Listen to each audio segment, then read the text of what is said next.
In the last section, we briefly touched on how identity is somewhat fluid and can change over time. Typically, there are two ways that this happens. We either make a conscious and deliberate decision to change who we are, or something happens in life that changes things for us. Let's look at some examples.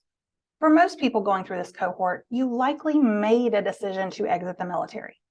Right now, the reasons aren't important, but if that's you, you consciously said, it's time for me to move on. You decided deliberately to change your role from sailor or soldier, or for the sake of inclusion, other branch identifiers, and shift into the role of veteran or even civilian. Hopefully, you've also started making some of those identity shifts as well, looking for a civilian job or exploring what it means to you to make this shift. You being in this cohort is evidence of that, you doing the introspective work to shift your identity. On the other side, maybe you didn't decide to leave the military and another condition decided that for you. Your role will still change, but it was something more forced upon you than volunteered for. The work is still the same, but there's a different attitude behind it, and possibly a greater sense of loss, as you may feel that something was taken from you rather than voluntarily given up. In either case, there will be an identity shift. If managed well, it can be a great opportunity for growth and reinvention. But sometimes it will take a much darker cast and turn into an identity crisis. Now, an identity crisis occurs when an individual experiences confusion, conflict, or a sense of lost identity. It can be triggered by significant life events like transition, cultural displacement, or social pressures, but it can also happen to those who willingly made the shift but got stuck in how to move forward. In a crisis situation, there may be added stress or anxiety, a general feeling of loss, or a complete breakdown of the internal identity. Often, you'll end up at the question, who am I? The thing to remember is that an identity crisis is not actually a crisis.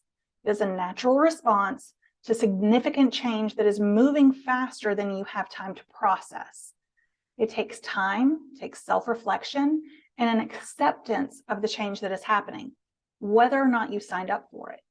But as you move through it, you will be able to regain some sense of identity. So instead of the question, who am I? Let's instead back up and say, who do I want to be? If you can determine that answer, from the roles you fill to the values you hold and the type of person you want to be, you can naturally start to shift your identity. Think of it as somewhat of a fake it till you make it scenario, wherein you create a vision for who you want to be moving forward. Let's say part of your new identity that you want to achieve is as an entrepreneur who is solving some of the greatest problems with their own services or products. If you don't actually have that business in place yet, that identity may not hold too much weight externally. But if you can internalize it to the point of believing it and actually shift your mindset and your belief pattern, you will naturally begin to shift into it. The decisions you make will reflect those of an entrepreneur. Maybe you begin to take on a new role as a student to get an MBA, or as a mentee to someone who is helping you better define your business model. Whatever that looks like, it starts with consciously creating a new identity that you want and beginning to act like you're already there. Remember, identity crisis is not a crisis. We shift identities all the time as we grow and as we change from one season of life to the other. The only difference now is a sense of loss and the stress that you're experiencing around the situation. Take a breath, reflect. Who do you want to be?